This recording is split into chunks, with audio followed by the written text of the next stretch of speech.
சரியா? 2 பேர் வெட்டணுமே, உங்களுக்கு தெரியாதா? கம்மியா வெட்டுறது, அதிகமா வெட்டினா அந்த வேலை தான்.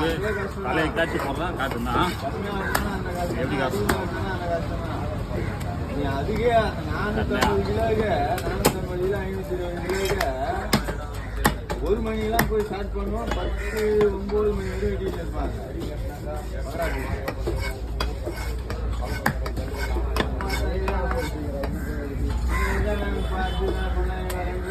இவனுக்கு தெரியும், அவனுக்கு தெரியாது. இவனுக்கு தெரியும், அவனுக்கு தெரியாது. அதை பற்றி நாங்கள் 18 ரூபா நாங்கள் வாங்கிக்கல, ரமேஷ் வாங்க 5 ரூபா வாங்கியிருந்தது. அவனாண்டா தூக்கி